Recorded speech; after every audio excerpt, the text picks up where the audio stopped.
Bro crime thriller movies yes നമ്മൾ തൊട്ട് മുന്നേ ഒരു ഇൻവെസ്റ്റിഗേറ്റീവ് ത്രില്ലർ മൂവീസിനെ പറ്റി ഒരു വീഡിയോ ചെയ്തിരുന്നു. അത് നമ്മുടെ അക്കൗണ്ടിൽ പോയി നോക്കാം. So this video is about top crime thriller movies. Video തുടങ്ങുന്നതിന് മുന്നേ നമ്മുടെ അക്കൗണ്ട് ഒന്ന് ഫോളോ ചെയ്യുക, എന്നിട്ട് നിങ്ങളുടെ ഫ്രണ്ട്സിനൊക്കെ ഒന്ന് ഷെയർ ചെയ്ത് കൊടുക്കുക. The secret in their eyes 2009 ഇറങ്ങിയ സിനിമയാണ്. ഇതൊരു അർജന്റീനിയൻ സിനിമയാണ്. ലാംഗ്വേജ് സ്പാനിഷ് ആണ്. കിട്ടില്ല സിനിമയാണ്. ഇത് ഹോളിവുഡിൽ റീമേക്ക് ചെയ്തിട്ടുണ്ട്. ഇതിലൊരു ആക്ടറുണ്ട്, റിക്കാർഡോ ഡാരിൻ എന്ന് പറഞ്ഞ പുള്ളിയുടെ ചില എക്സ്പ്രഷൻസ് ഒക്കെ കണ്ടു എൻ്റെ മോനെ കിട്ടലിന് ആക്ടറാണ്. അടുത്ത് തന്നെ റിപ്പീറ്റഡ് ആയിട്ട് കാണുന്നൊരു സിനിമയാണ്. ഈ പടം ഒരു ഗാങ്സ്റ്റർ മൂവി കൂടിയാണ്. 1983 ഇറങ്ങിയ സ്കാർഫേസ്, അൽ പാച്ചിനോയുടെ സ്കാർഫേസ്. നിങ്ങൾ കണ്ടു നോക്കുക. ആ പടം നിങ്ങൾ കണ്ടു കഴിഞ്ഞാൽ പിന്നീട് അതിൻ്റെ ഒരു ചെറിയ ഫ്രെയിം കാണുകയാണെങ്കിൽ പോലും ടോണി മൊണ്ടാന എന്നൊരു പേര് നിങ്ങളുടെ മനസ്സിലുണ്ടാവും. കാരണം അമ്മാരി ഒരു ക്യാരക്ടറാണ്. ആ പേര് കേട്ടാൽ ഇതിലൊരു ഗത്തുണ്ട്. ഈ വീഡിയോ മൊത്തം നിങ്ങൾ കണ്ടിട്ട് വേറെ ഏത് പടങ്ങൾ നിങ്ങൾ കണ്ടില്ലെങ്കിലും ഈ സിനിമ കണ്ടില്ലെങ്കിൽ ഈ ടീ ഞാൻ അമ്മാരി ഒരു പടമാണ്. സോ മസ്റ്റ് വാച്ച് ആണ്. അടുത്തതും ഞാൻ എപ്പോഴും കാണാറൊരു സിനിമയാണ്. 1990 ഇറങ്ങിയ ഗുഡ് ഫെലോസ്. നിങ്ങൾ ചിലപ്പം കണ്ടിട്ടുണ്ടാവും.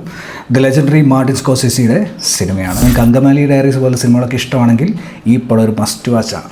അടുത്ത 2015 ഇറങ്ങിയ സിക്കാരിയോ, കിടിലം പടമാണ്. ദ സിറ്റി ഓഫ് ഗോഡ് 2002 ഇറങ്ങിയ Brazilian EPIC crime thriller cinema.